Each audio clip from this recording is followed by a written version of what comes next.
तो अस्सलाम वालेकुम मेरे प्यारे स्टूडेंट, आप सभी का वेलकम है, आदाब है हमारे YouTube channel point of study STM में। तो मैं आप सभी के लिए एक नया वीडियो लेकर हाजिर हो गया हूं उर्दू का, जो कि आपका थर्ड चैप्टर है उर्दू रक्षा दोम का, जो आपका क्लास 10th है उसका, ठीक है। और ये जो आपका चैप्टर थर्ड नंबर है फरार, उसको हम बारीकी से समझेंगे और जितने भी क्वेश्चन आपके एग्ज़ाम में पूछे जाने वाले होंगे इस बुक से बीच से उन सभी टॉपिक को कवर करेंगे और बुक के साथ हम इसको पढ़ेंगे, ठीक है बाबू। मैंने कुछ हिस्सा यहाँ पे लिख रखा है, इसको भी पहले हम समझेंगे, यानी कि पहले हम कहानी के माध्यम से समझेंगे, फिर उसके बाद हम बुक को पढ़ेंगे। क्योंकि क्या होता है कि अभी जो एग्ज़ाम हुआ था 2022 से मैट्रिक वाले बच्चों का, तो बीच से क्वेश्चन पूछा गया है, तो मैं नहीं चाहता हूं कि आपका एक भी क्वेश्चन जो है बीच से छूटे, ठीक है। तो अगर मैं इस तरीके से आपको समझा दूं कहानी के माध्यम से तो इजीली मैं समझा सकता हूं, लेकिन एक दो क्वेश्चन है आपका छूट सकता है, जिससे आपको काफ़ी ज़्यादा प्रॉब्लम हो सकती है, या अगर आप एग्ज़ाम में पूछ दे तो आप नहीं बता पाए तो आप कह सकते हैं कि अच्छे से तैयारी हमारी नहीं हुई थी, इसलिए मैं नहीं चाहता हूं कि आपका एक भी क्वेश्चन छूटे, ठीक है। इसलिए मैं आपको एकदम बारीकी से पढ़ाऊंगा, किताब से पढ़ाऊंगा एकदम अच्छे तरीके से, और आपका एक भी डाउट नहीं होने दूंगा, ठीक है बाबू। ये हमारा थर्ड नंबर चैप्टर है। इससे पहले मैंने दो चैप्टरों का पढ़ा दिया है। पहला चैप्टर था आपका हमदे खुदा अज़्वजल, और दूसरा जो था भाभी जान, उसका मैंने पढ़ा दिया है। और उसके बाद पढ़ाने के बाद मैंने VBI जितने भी ऑब्जेक्टिव बनते हैं और सब्जेक्टिव बनते हैं उसका भी वीडियो बना दिया है, और प्ले लिस्ट में आप जाके देख लीजिएगा। जो वीडियो आप देख रहे हैं ना, उसके डिस्क्रिप्शन में जितने भी मैंने वीडियो अभी तक पढ़ाया है 10वीं वाले बच्चों जो तैयारी कर रहे हैं मैट्रिक का, उसके लिए काफ़ी अहम है। जाइए वहाँ से क्लास पहले अटेंड कर लीजिएगा। अटेंड करने के बाद जितने भी आप एग्ज़ाम में क्वेश्चन पूछे जाने वाले होंगे VBI ऑब्जेक्टिव, उसका भी क्लास लिया गया है। और आपके एग्ज़ाम में जितने भी जो अहम हैं आपके किताब में रक्षा दोम के VBI सब्जेक्टिव के क्वेश्चन, उसके भी आंसर PDF के जरिए आपको करा दिया गया है और आपको टेलीग्राम में भेज देगा, ठीक है। और आप भी चाहते हैं उर्दू का क्लास अटेंड कर लेने के बाद कि PDF चाहिए, यानी जितने भी VBI ऑब्जेक्टिव बनते हैं वो और सब्जेक्टिव आंसर के, तो मिल जाएगा।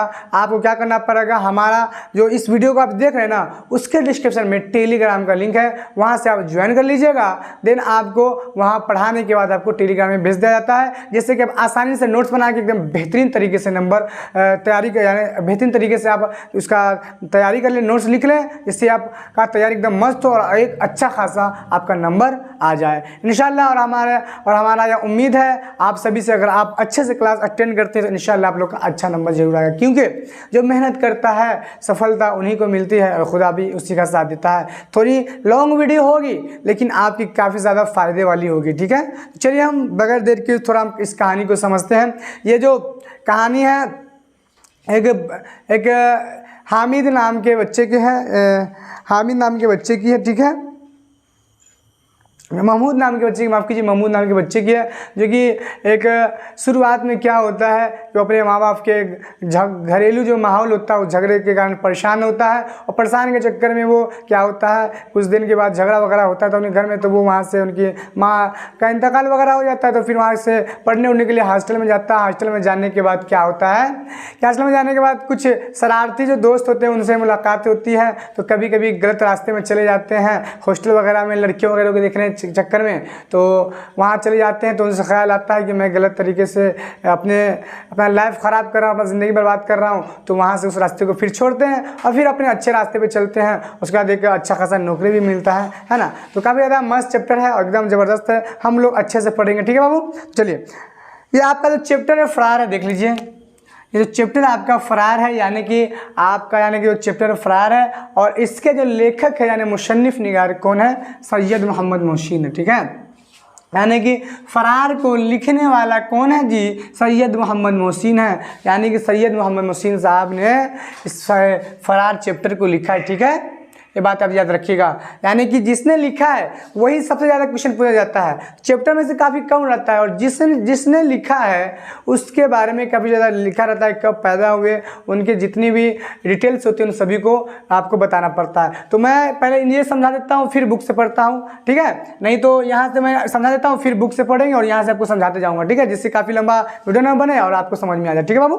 देखिए मैं आपको ये सैयद मोहम्मद मोहसिन साहब ने फरार को लिखा है, यानी इस चैप्टर फरार जो आपका उसकी तख्लीक की मैं आपको बता दूं, मुसन्निफ के मानी होते हैं राइटर यानी लिखने वाला, ठीक है, और तख्लीक मतलब भी होता है लिखने वाला जिसने लिखा, ठीक है, और तसनीफ मतलब भी होता है लिखने वाला। तो अगर आपके एग्जाम में क्वेश्चन आया किसी भी चैप्टर को लेकर, ये देख लीजिए फॉर एग्जाम्पल के लिए कि ये अफसाना है, मैं आपको बता दूं ये अफसाना आपका चल रहा है चैप्टर निशाम जो है अफसाना चल रहा है, ठीक है।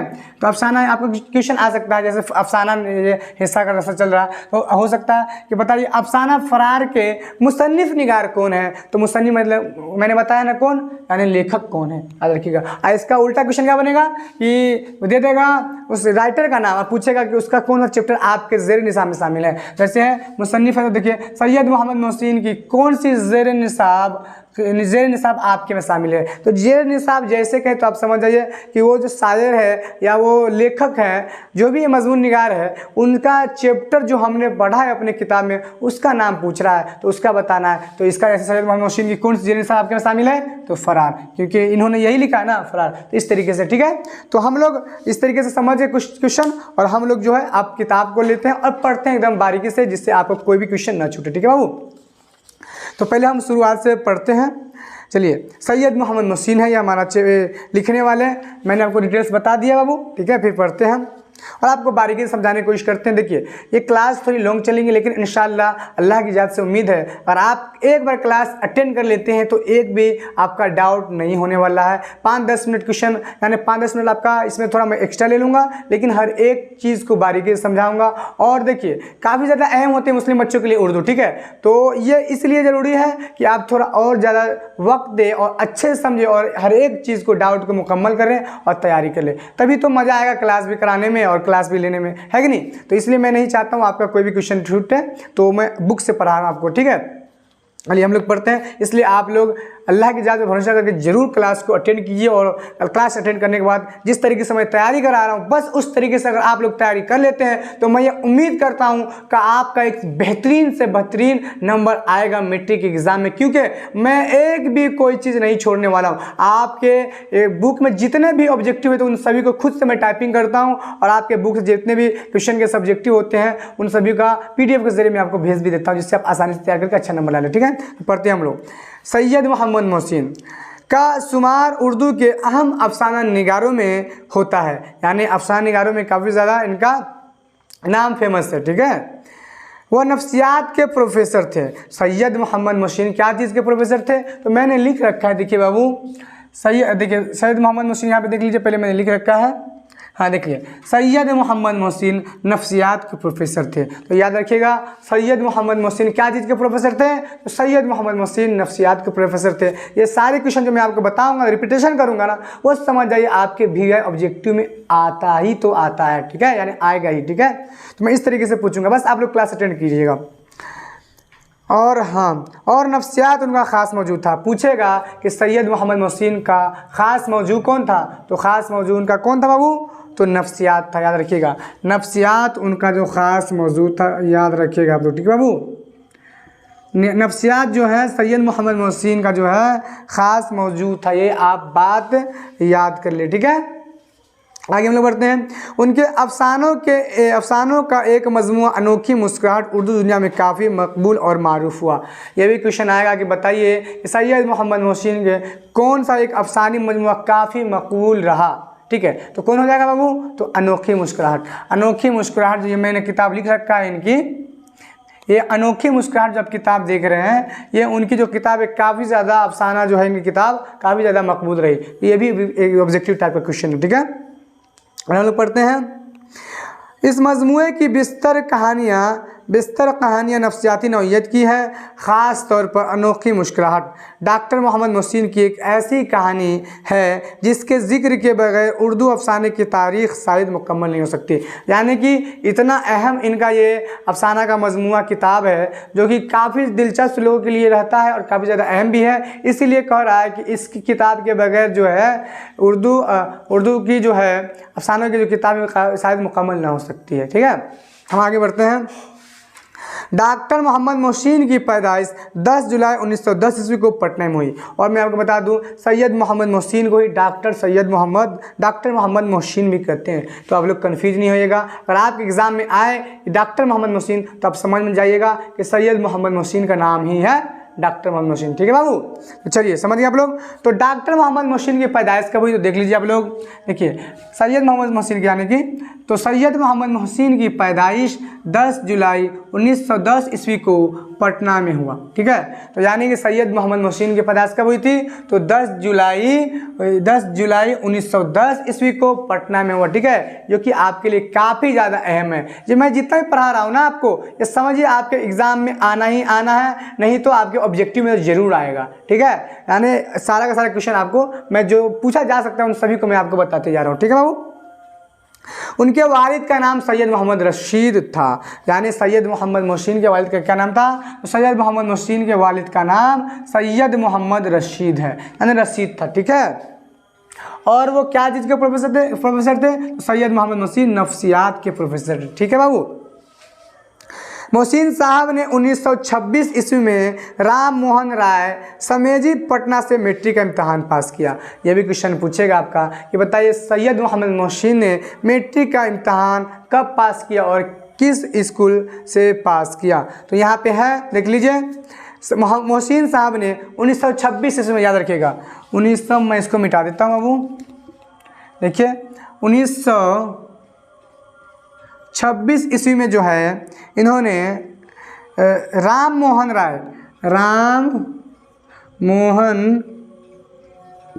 राय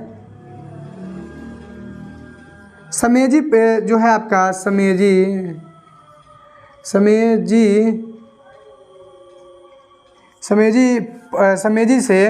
समेजी इनका स्कूल था, इसी से इन्होंने जो है मैट्रिक का इम्तहान पास किया। आप लोग देख लीजिए, मैंने लिखा 1926 में राम मोहन राय समेजी पटना से, यहाँ पे एक पटना में लिख देता हूँ, यहाँ पे देख लीजिए आप लोग, पटना से इन्होंने पहली बार मैट्रिक का इम्तहान पास किया। ठीक है, कब पास सैयद मोहम्मद मोहसिन साहब ने मैट्रिक का इम्तहान कब पास किया बाबू तो 1926 ईस्वी में राम मोहन राय समेजी पटना से इन्होंने मैट्रिक का इम्तहान पास किया था। ठीक है बाबू, आगे बढ़ते हैं। 1928 ईस्वी में पटना कॉलेज से आईए और फिर 1926 में करने के बाद आपको मालूम है 1926 में मैट्रिक का इम्तहान पास करने के बाद उन्होंने 1928 में जो है आईए का इम्तहान पास किया, यानी आईए मतलब इंटरमीडिएट। ठीक है बाबू, समझिए आप लोग। तो यहाँ तक क्लियर। उसके बाद हम लोग पढ़ते हैं 1931 में नफ्सियात के साथ बीए ऑनर्स का इम्तहान पास किया और फिर इन्होंने जो है 1931 में क्या किया, मैं इसको मिटा लेता, आप लोग लिख लीजिएगा, इसको लिख लीजिए, काफ़ी ज़्यादा अहम है और आपके किताब में भी है। ठीक है, और उन्होंने 1931 में जो है नफ्सियात के साथ यानी 3 साल के बाद ग्रेजुएशन किया, उसके साथ यानी ऑनर्स किया। ठीक है, और ऑनर्स क्या चीज़ में किया तो नफ्सियात में ही इन्होंने ऑनर्स किया। देखिए मैं आपको बता दूं, देखिए 1926 में सैयद मोहम्मद मोहसिन ने क्या किया, मैट्रिक का इम्तहान पास किया, और 2 साल के बाद क्या आता है, मैट्रिक के बाद इंटर आता है। तो 1926 के बाद 1928 में क्या किया, आईए किया, इंटरमीडिएट किया। ठीक है, और उसके बाद दाखिला लेने के बाद क्या होता है, कॉलेज में 3 साल का ग्रेजुएशन होता है। ठीक है, तो 3 साल का ग्रेजुएशन किया, यानी कि कितना हो गया 1926 के बाद 1931 में उन्होंने ग्रेजुएशन कर लिया। तो कितना 2 साल का फर्क इंटरमीडिएट में हुआ और 3 साल का ग्रेजुएशन में, तो इस तरीके से हो गया ना, 5 साल आपको याद हो गया। ठीक है, फिर आगे बढ़ते हैं हम लोग।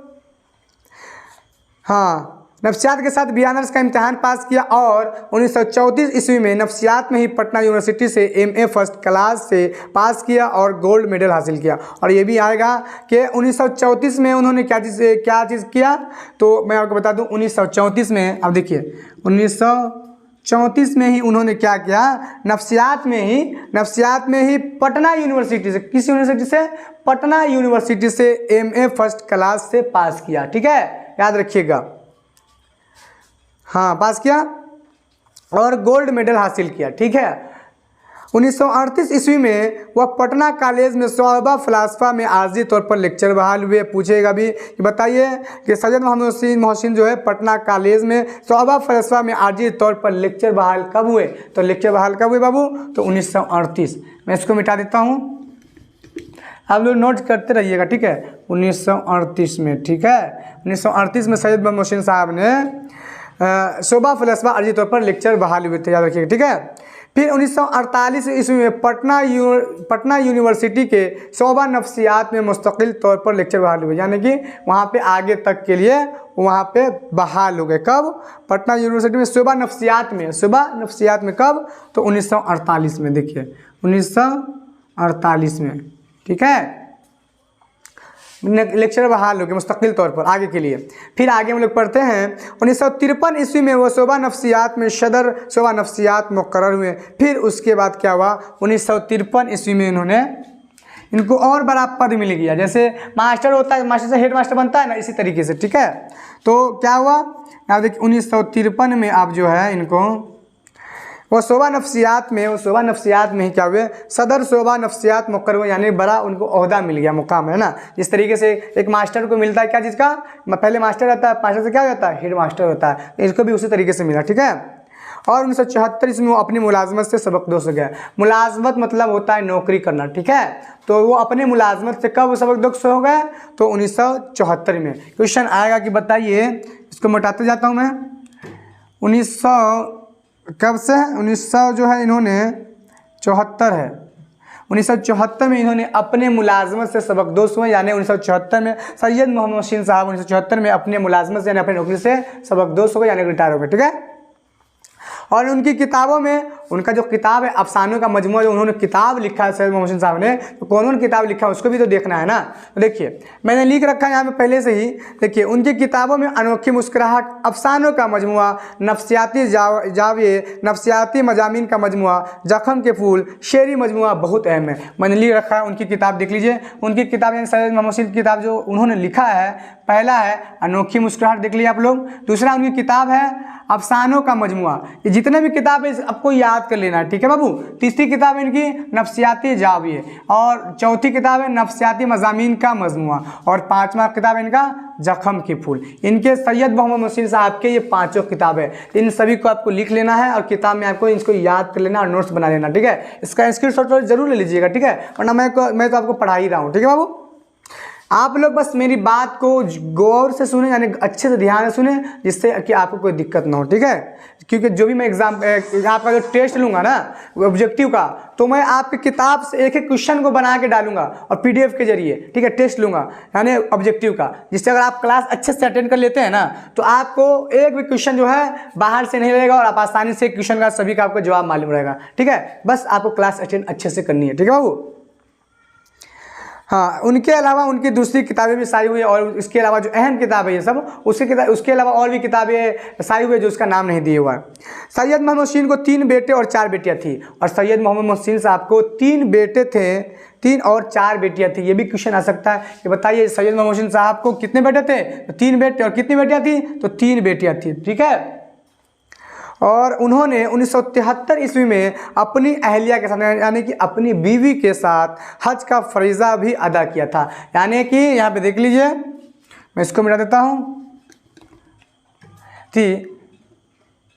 और 1973 ईस्वी में अपनी अहलिया के साथ, यहाँ पे अपनी अहलिया के साथ हज का फरीज़ा भी अदा किया। यानी कि इन्होंने अपनी बीवी के साथ जो सैयद मोहम्मद साहब ने कब हज का फरीज़ा अदा किया? तो 1973 में, ठीक है। दोनों तरफ से क्वेश्चन घुमा के पूछेगा 1973 में उन्होंने किसके साथ हज का फरीज़ा अदा किया? तो अपने अहलिया के साथ, यानी अपनी बीवी के साथ।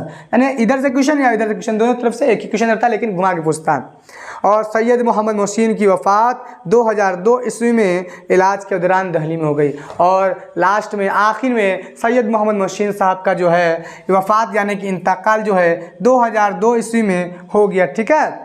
इलाज चल रहा तो उसी में हो गया। तो इस तरीके से इनके बारे में जो खास था वो मैंने आपको बता दिया, क्योंकि यहाँ से काफ़ी ज़्यादा क्वेश्चन पूछता है, यानी कि राइटर जो रहता है ना उनके बारे में काफ़ी ज़्यादा क्वेश्चन पूछे जाते हैं, क्योंकि मैंने आपको बता दिया और पढ़कर एक एक क्वेश्चन को समझा दिया जो आपको पूछे जाने वाला हो सकता है, ठीक है। तो चलिए यहाँ से इनके बारे में ख़त्म हो गया। आप इन चैप्टर पढ़ते हैं तो थोड़ा लॉन्ग हो सकता है, लेकिन आपके लिए काफ़ी ज़्यादा फ़ायदा होने वाला है, क्योंकि अगर आप एक बार क्लास अटेंड करते हैं तो एक भी आपका डाउट नहीं रहने वाला है। हाँ, लॉन्ग लोग थोड़ा वीडियो बनेगा, लेकिन इंशाल्लाह हमारी ये मुझे अपने आप पे उम्मीद है कि अगर आप क्लास अटेंड करते हैं तो अब एक भी आपका डाउट नहीं रहेगा। क्यों? क्योंकि मैं आपको हर एक चीज़ समझा रहा हूँ। अगर आप अच्छे से क्लास इंशाल्लाह अटेंड करते हैं तो ठीक है, क्योंकि उर्दू वाले बच्चों के लिए, यानी उर्दू जो क्लास लिए हुए हैं 10th में, उसके लिए काफ़ी ज़्यादा अहम क्लास है, ठीक है। इसलिए मैं बीच में से लंबी 3 वीडियो बना रहा हूँ, लेकिन आपको हर एक चीज़ समझा रहा हूँ, ठीक है।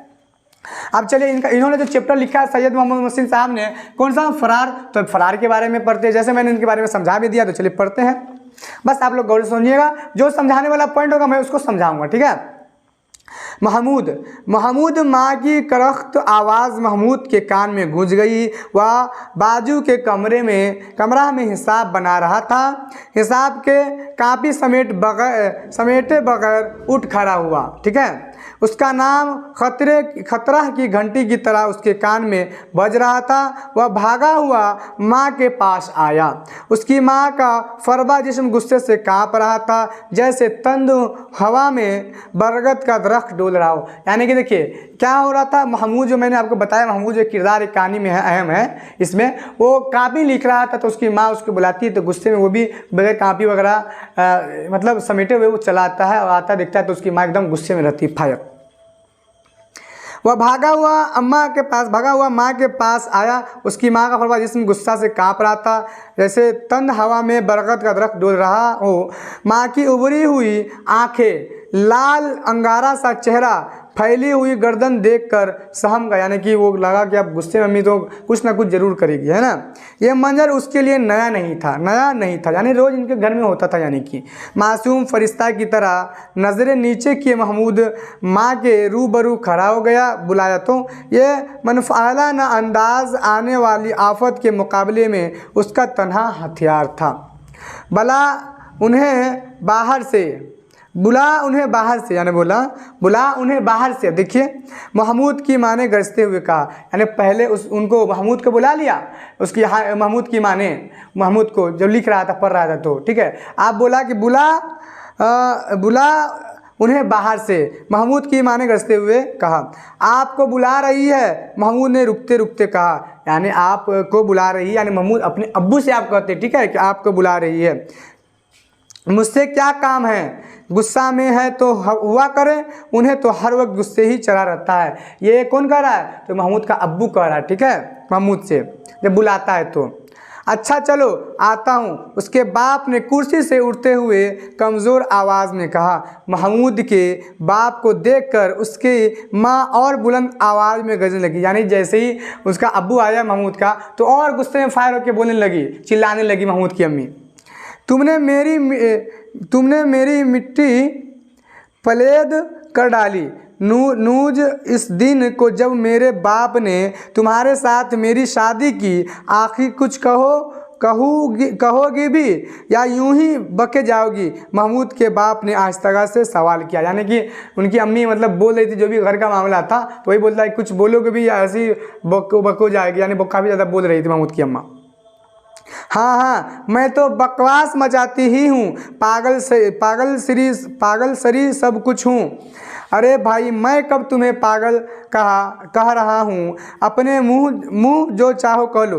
यानी कि अपने से मतलब मिला के बोल रही कि मैं पागल हूँ, ये है वो है। तो उसका अब्बू जवाब देता महमूद का, मैं तुम्हें कब कहा? बताइए, अपने मन से बोल रही है। हाँ जी, तुम सा शरीफ दुनिया में कौन होगा? आप देखिए महमूद की माँ किससे कहती है? उनके महमूद के अब्बू से कहते हैं कि तुम सा शरीफ कभी मैंने देखा ही नहीं। जाने दो, मैं रजील सही, कमीनी सही, लेकिन तुम्हारे घर में अब 1 मिनट मेरा कदम नहीं जम सकता।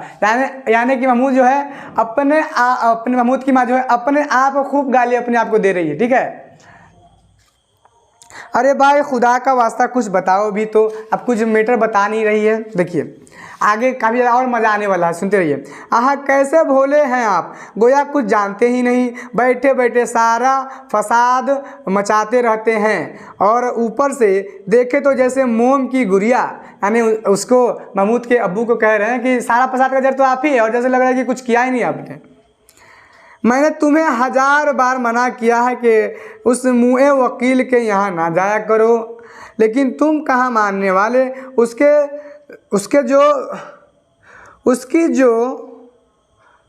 उसकी जोरू तो डाइन बनकर मुझे निगलने के फिक्र में है। यानी वकील के पास जाते हैं तो कह रही है उसकी जोरू के बारे में, ठीक है, उसकी जोरू तो है डाइन बनकर मुझे निगलने के फिक्र में है और तुम उससे घुल मिलकर मीठी मीठी बातें किया करो।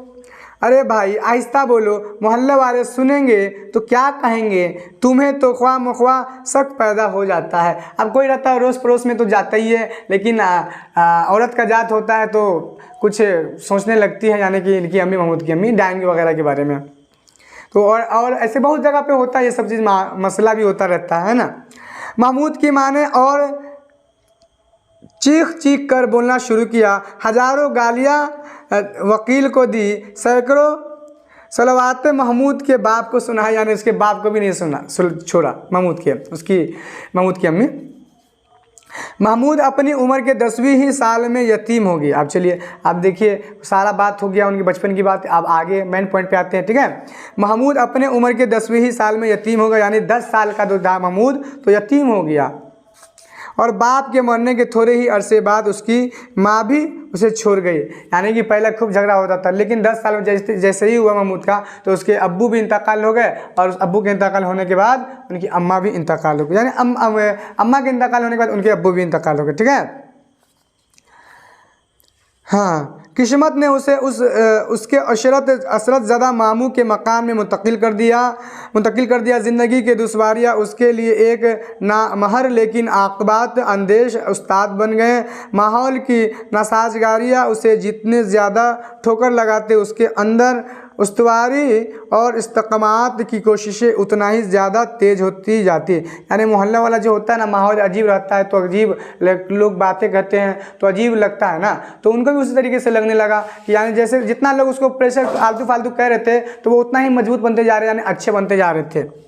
और इस सगर सुनी में भी वह मुस्तकिल मिजाजी और पुख्तगी अज़म का एक मुकम्मल नमूना मालूम होता था, जैसे उसका बचपन तफूलियत और शबाब के दरमियानी मरहाल फांद कर इंसानी तामीर की आखिरी मंजिल तक पहुँच गया हो।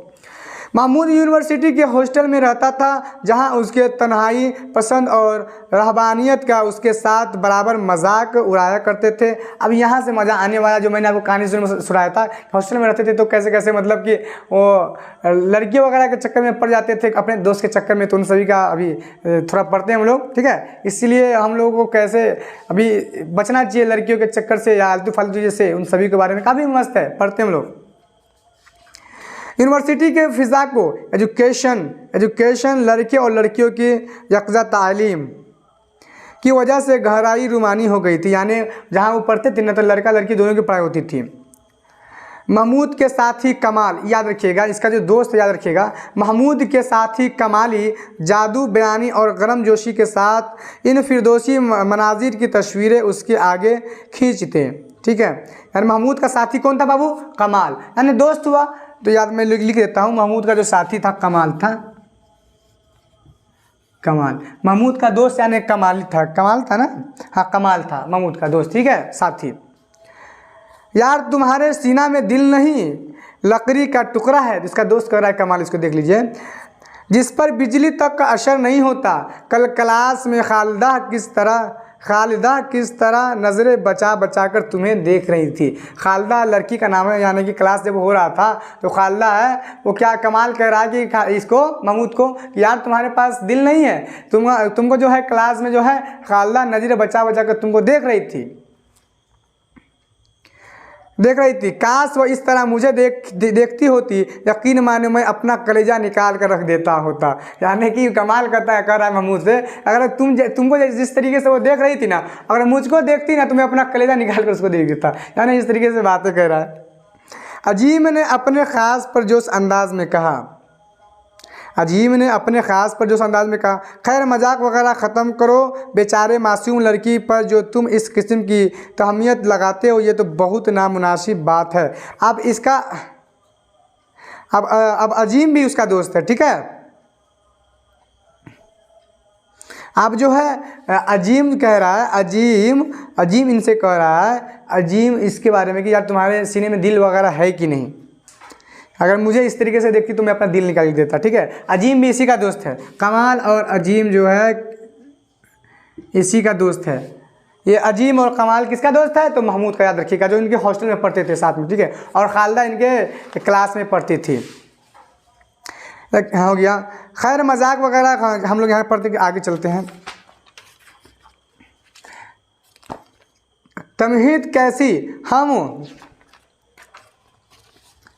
हम उन्हें घूरते रहते हैं और वह बेचारियां हमें तकने से भी रहें। और भाई तुम्हें तो अपना मूल मालूम नहीं, काश मेरे अंदर तुम्हारी शक्ल व सूरत होती। यानी कि महमूद काफ़ी ज़्यादा खूबसूरत है, इसलिए लड़की उसे देखती थी, इसलिए अजीम बोल रहा है काश तुम्हारी तरह मेरी शक्ल व सूरत होती तो वो मुझे देखती।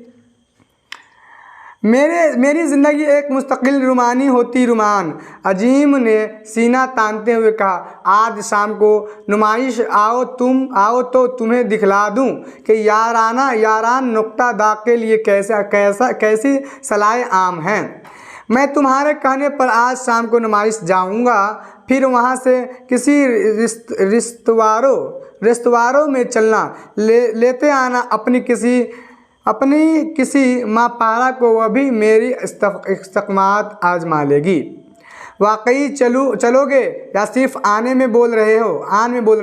यानी अजीम जो दोस्त है उसका, वो बोल रहा है कि आओ तुझे मैं आज दिखा लाऊं, एक हॉस्टल में चलो। ऐसे हॉस्टवार यहाँ पे लिखा है उर्दू में है, हॉस्टल में चलेंगे हम लोग और मैं भी तुमको दिखाऊंगा, जो माँ पारा को भी मेरी इस्तक़ामत में आजमा लेगी। यानी कि लड़की वगैरह भी उसको आजमा लेगी, इस तरीके से इसका कहना है कि मैं कैसा हूँ। महमूद को बोल रहा है कि तुम ऐसी बोले आओगे या नहीं, ठीक है। अजीम ने महमूद के चेहरा पर नज़रें जमाते हुए सवाल किया। महमूद किसी दावे के बाद कदम पीछे हटाना जानता ही नहीं। महमूद बोला कि मैं आऊँगा, तो बोल रहा है अजीम को, महमूद किसी दावे के बाद कदम पीछे हटाना जानता ही नहीं। महमूद ने फतहाना अंदाज में जवाब दिया, ठीक है। अजीम तो महमूद से वादा लेकर चला गया कि मैं तुम आओगे या नहीं, तो बोला कि मैं आऊँगा। एक बार मैं वादा कर दिया तो आना ही आना है। लेकिन महमूद एक अजीब ताशरानी कशाकश में मुब्तला हो गया, जैसे कोई किसी गुनाह के अर्तकाब का इरादा करके पछताने लगा हो और नताइज के महूम लेकिन होश रबा तस्वीरात व कैफियत के सांचा में ढल कर उसकी रूह में पियुसत हो रहे हों। महमूद की उंगलियां गैर असरारी तौर पर रह कर उसके नब्ज़ टटोलने लगते, जैसे उसे बुखार का एहसास हो रहा हो। अब देखिए, उसने जो सोचा था कि अजीम उसका दोस्त कहा था कि तुम आओगे तो मैं तुम्हें बताऊंगा, यानी कि महापारा भी लेके आओगे तो मैं दिखाऊंगा अपने बारे में कि मैं कैसा हूँ। यानी कि लड़की वगैरह जब आएगी हॉस्टल वगैरह में तो उस चीज़ का बात है कि आओ मैं तुम्हें मिलाता हूँ और दिखाता हूँ, है ना। तो इस तरीके से वो भी कहता कि हाँ मैं भी आऊँगा। तो उसे लगा, अब फिक्र हो रहा है कि यार मैं सही रास्ते पे जा रहा हूँ या गलत पे वहाँ पे आएगा, यानी ये गुनाह हो गया ना एक तरीके से, गुनाह में मुब्तला हो रहा था। उसका हाथ वगैरह जितना भी था एकदम हिल रहा था, डोल रहा था, ठीक है। नफ्स पूरा शरीर का उसका टटोलने लगा था इस तरीके से, यानी गुनाह में इस तरह मुब्तला हो रहा था। दोस्त के जाएगा रेस्टोरेंट में तो मुलाकात ही ना होगा लड़की से, तो लड़की से मुलाकात होगा, एक दूसरे से बात होगी तो गुनाह की तरह मुब्तला होगा। चलिए आगे और पढ़ते हो, अच्छे से डिटेल में हम लोग जानते हैं। वह हॉस्टल से बाहर निकला। यहाँ से हम लोग यहाँ पढ़ लेते हैं। उसके दिल में एक गैर मामूली व हसनाक दीवानगी की कैफियत महसूस हो रही थी, जैसे कोई रात के सन्नाटे में खुले मैदान से खौफ खाने लगता हो। इस गैर मामूली इज़्महलाल और खुशतगी का कोई सबब महमूद की समझ में ना आता था। यानी जो उन्होंने वादा कर दिया था तो उसका पूरा शरीर अब अजीब लगने लगा, अजीब सोच पड़ रहे हैं कि क्या मैं सही रास्ते पे जा रहा हूँ या गलत रास्ते पे, इस तरीके से। वह हॉस्टल से बाहर निकला और कदम तेज करता हुआ नुमाइश को रवाना हुआ। काफ़ी दूर पहुंच चुकने के बाद उसे एहसास हुआ कि वह गलत रास्ते पर लग गया है। यानी कि वो अब हॉस्टल से बाहर आया और जहां उसको जाना था, अजीम से जिसने उसका दोस्त उससे वादा कर रखा था कि मैं जाऊंगा, और वहाँ पे वादा भी किया था कि वो बुलाएगी अच्छी अच्छी लड़कियों को, तो वो इसलिए उस रास्ते पर जा रहा था। लेकिन अब उसे जैसे हॉस्टल से बाहर निकलता तो उसे एहसास होने लगा कि मैं शायद गलत रास्ते पर जा रहा हूँ। उसे अपने इस भूल पर हैरत सी हो रही थी। उसके पांव सर्द हो गए और वह देर तक उसी जगह मबहूत खड़ा रहा, जैसे उसे सख्ता सा हो गया हो। यानी जैसे निकला तो उसे सोच आई कि मैं गलत रास्ते पे जा रहा हूँ, मुझे नहीं जानी चाहिए, ठीक है। तो वहीं पे रुक गया, उसी जहाँ पे वो सोच उसके ऊपर, ठीक है। अब नुमाइश जाना बिल्कुल भी सूद है। उसने कहा अजीम इंतज़ार करके कहीं और जा चुका होगा। वो अपने कमरा की तरफ लौट आया और कुर्सी पर बैठकर अपनी उस खुद फरामोशी का जायज़ा लेने लगा। आखिर उसे हो गया था, उसकी समझ में कुछ ना आता था। यानी उसने वादा कर रखा था, तो अब जाने के लिए बहुत देर तक बैठा रहा। वो सोच रहा था कि अगर आप जाऊँगा भी तो अजीम जो उसका दोस्त है वो चला गया होगा, कोई फ़ायदा नहीं है, इसलिए वो वापस चला आया। अब सोचने लगा मैं क्या कर रहा हूँ, गलत कर रहा हूँ या अच्छा कर रहा हूँ, उसके बारे में सोचने लगा। अपनी खुद एतमादी पर यह कारी ज़र्ब कई दिनों तक महमूद के दिमाग में उलझने पैदा करती रही। गो अजीम से उसने तबीयत की ख़राबी का अदर पेश कर दिया था, जिसे अजीम ने बहाना साजी कहकर टाल भी दिया। यानी अब नहीं आया था, वादा किया था, तो अजीम पूछा क्यों नहीं आए, तो उसने बोला कि मेरी तबीयत ख़राब थी। तो वो अजीम बोला कि तुम तो बहाना कर रहे हो, आने का मन नहीं था, चार को बहाना, इस तरीके से, है ना। तो उसने टाल दिया कि तुम बहाना कर रहे हो। यूनिवर्सिटी की तालीम के बाद मुकाबला के इम्तहान में शामिल हुआ, यानी मुकाबला मतलब कंपटीशन के एग्ज़ाम में शामिल हुआ और उसे डिप्टी कलेक्टर मिल गई। आप कंपटीशन के एग्ज़ाम दिया तो उन्होंने कंपटीशन के एग्ज़ाम में पास हुआ, इंटरव्यू हुआ, उसके बाद वो डिप्टी कलेक्टर मिल गई। डिप्टी कलेक्टर की इसको नौकरी मिली, किसको, महमूद को, याद रखिएगा। निस्बतें उसकी तालीम के वक्त से ही आती थी। अब बड़े बड़े घरानों से पैगाम आने लगे। एक दिन महमूद के घर से वापस आया तो घर की वीरानी उसे काटती हुई सी महसूस हुई। उसे अपनी ज़िंदगी के हयात की एक बेरूह नकल नज़र आने लगी। यानी जिंदा है, हयात मतलब जिंदा है ना। तो ये उसको जब रास्ते से गुजरा तो उसको इस तरीके से लगा। घर से सन्नाटे में दीवार से लगी टक टक करती हुई घड़ी उसके दिमाग पर ठोकरें सी मारने लगी। घड़ी का पंडुलम उसे अपनी जात का मरक्का मालूम होने लगा। वैसा ही एक तरीका और एक रंग पर हरकत करता हुआ वह कब तक मशीन के पुर्जों की तरह ज़िंदगी गुजारता रहेगा। उसने सोचा और फैसला कर लिया कि वह बहुत जल्द शादी करके ज़िंदगी की कैफ माबियों से हम किनारा होकर रहेगा। इसी शाम को उसने अपनी सारी पिछली निस्बतों पर नए सिरे से गौर करना शुरू कर दिया। अक्सर वह बिस्तर के मुतालिक उसे इल्म था कि वहाँ अब उसके लिए जगह खाली रही थी। बाकी मानदा चंद निस्बतों में उसे एक हर एतबार से काबिल इतना मालूम हुई। सिर्फ लड़की की तालीम नामुकम्मल थी, लेकिन लड़की का सन ज़्यादा न था, यानी उम्र ज़्यादा न था, इसलिए यह खामी दूर की जा सकती थी। महमूद ने उसे निस्बत की अदसरनु छेड़छाड़ कराई, यानी बात की शादी की बात करने के लिए बोला, ठीक है। बात पुख्ता हो गई और अक़्द भी जल्दी हो गया, लेकिन रुखसती लड़की की मेट्रिकुलेशन पास करने तक मुलतवी रखी गई। आप देखिए, मैं आपको बता दूं, आप देखिए, अब नौकरी करने के बाद वो घर के पास गया तो उसे पुरानी बातें याद आने लगी अपने माँ बाप का। तो उसी में सोचने लगा। उसके बाद सोचने के बाद सोचा कि कब तक मैं सोचूंगा, तो जो हो चुका है वो तो वापस आने वाला है नहीं। तो वो बोला कि अब मैं भी शादी कर लूँगा और अपना जो है ज़िंदगी गुजारूंगा। तो उसने अपनी रिश्तेदारी की बात की और रिश्ता की, यानी अपनी शादी की बात की। तो बात छेड़ी तो शादी मुकम्मल हो गई और लड़की की उम्र भी कम थी, ठीक है, लड़की उम्र कम थी। तो शादी तो हो गई तय, लेकिन रुखसती की बात आई तो बात हुआ कि लड़की जो है एग्ज़ाम दे देगी मैट्रिक का, उसके बाद आएगी, ठीक है। इम्तहान का नतीजा ज़ुबैदा की खातिर ख्वाह कामयाबी का मसरदा लाया। अब देखिए, जुबैदा से इसका शादी होने वाला था, किसका, महमूद का, ठीक है। तो आप जुबैदा से शादी होने वाला था तो उसकी बीवी हो गई ना, अहलिया हो गई। तो क्वेश्चन आ सकता है कि बताइए महमूद की बीवी का नाम क्या है या अहलिया का नाम क्या है, तो क्या हो जाएगा, जुबैदा, ठीक है। महमूद खुशी से दीवाना हो गया। उसके ख्वाब में अब हकीकत बुनने वाले थे। वह इस ख्याल की लज्जत से सरसार हो रहा था, यानी कि बहुत खुश हो रहा था। दूसरे ही दिन से महमूद अपनी शादी की तैयारी में मनहमक हो गया। यानी आप उसकी बीवी ने एग्ज़ाम दे दिया था तो अच्छा नतीजा लाया, अच्छा नंबर लाया था, तो वो आप खुशी से उछल रहा था कि अब 1-2 दिन में शादी होने वाली है, इसलिए शादी की तैयारी में लग गया था बेचारा। नया शादी रहता है तो कोई भी उछल कूद करता है। उसने दफ्तर से 2.5 माह की मुसलसल फुर्सत ले ली। शादी के बाद अखराजात पर उसने कशीर रकम खर्च की।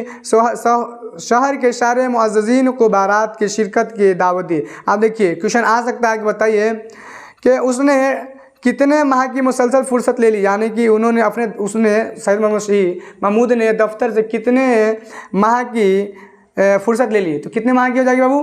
तो 2.5 माह, ठीक है, 1.5 महीना।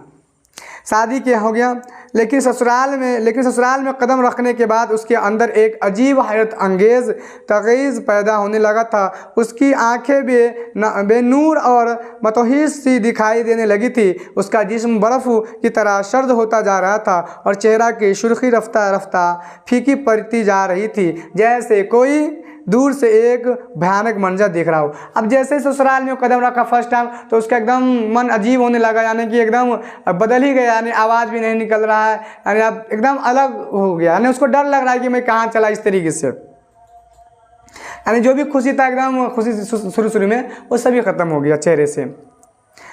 बाहर के लवाजमात के बाद जब महमूद को जनाना मकान के अंदर ले जाया जाने लगा तो उसके पाँव में, अब देखिए शादी में निकाह वगैरह हो जाता है, निकाह होने के बाद क्या होता है कि जनाना यानी कि बिरादरी क्या होता है, बोलते हैं ना, यानी कि लड़की जब वहाँ पे जाता है, बिदागरी का वक्त होता है लड़की का, तो लड़का जाता है वहाँ लड़की के घर, तो वहाँ जब जाने का वक्त हुआ जनाने के पास, तो एकदम अजीब होने लगा इसको, है ना।